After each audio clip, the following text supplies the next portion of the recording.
오늘 글로벌 픽 순서는 길금희 기자와 함께합니다. 어서 오시죠. 안녕하세요. 네, 첫 소식 보겠습니다.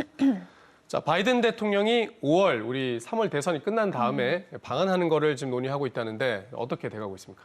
네, 맞습니다. 올봄 미국 바이든 대통령이 방한 계획과 함께 새롭게 부임하는 대통령과 회담을 가질 것으로 전해졌습니다.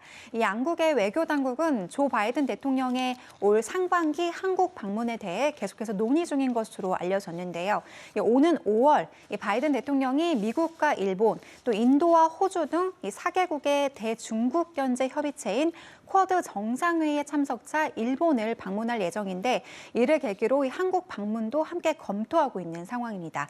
이 한국 순방이 확정될 경우 이 바이든 대통령은 작년 1월 이 취임 이후에 처음으로 두 핵심 동맹국을 찾게 됩니다. 네. 정확한 방한 일정이 언제쯤 나오겠습니까?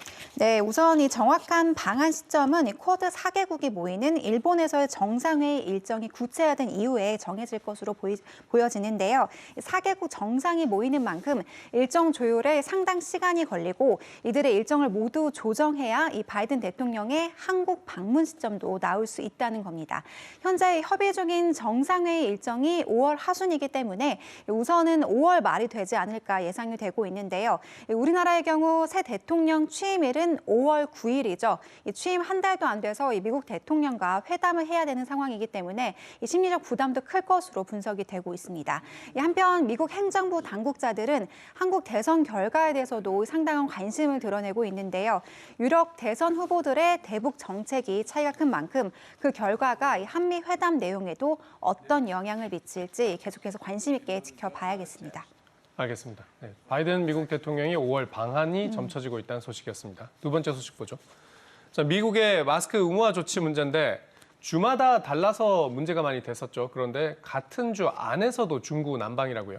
그렇습니다. 감염 확산을 위해 시행해온 의무 조처가 일부 주를 중심으로 완화하고 있는 상황인데요. 그런데 같은 주 안에서도 이 도시나 카운티마다 기준이 달라지면서 시민들의 혼선이 이어지고 있습니다. 뉴욕타임즈는 어제자 보도에서 미국의 코로나19 방역 규제가 마구잡이로 짜깁기에 만든 한 천조각 같은 모양으로 변해가고 있다고 비평을 했는데요.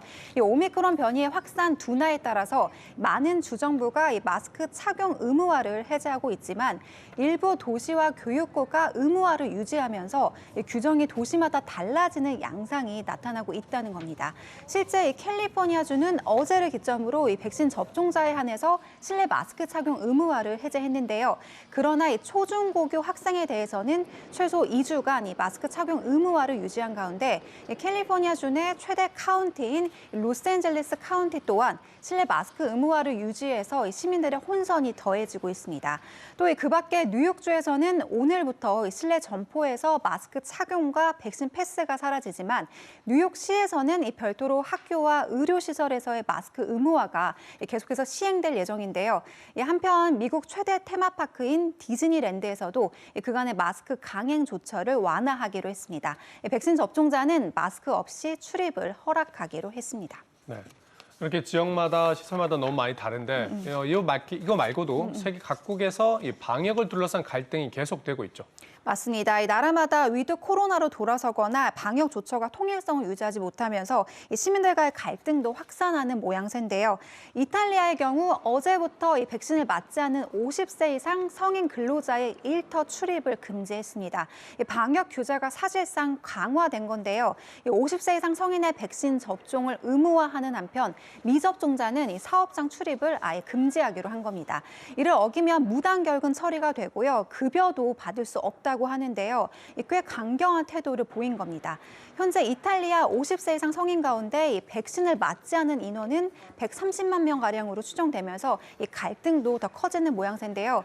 이스라엘도 연일 시위가 확산되면서 전국이 혼란스러운 상황입니다.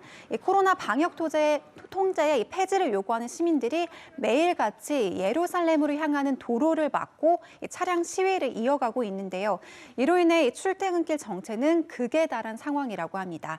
이런 차량 시위는 캐나다와 호주, 네덜란드 등 세계 곳곳으로 확산하고 있는 상황입니다. 그렇군요. 아까 길 기자가 그 이탈리아 50세 이상 성인 가운데 백신을 맞지 않은 인원 140만 명이죠. 네, 140만 명입니다. 네, 이렇게 여러 가지 상황이 세계 각국에서 좀 달라지고 있는 것 같습니다. 자, 마지막 소식 보겠습니다.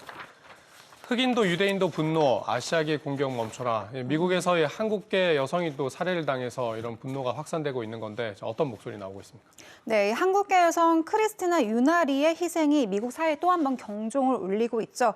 코로나가 확산하면서 이 아시아계 미국인들을 대상으로 한 분노 범죄 표적이 미국 사회에서 굉장히 계속해서 지금 문제가 되고 있는 상황입니다. 이에 시민단체들이 나서서 시위가 이어지고 있는데요.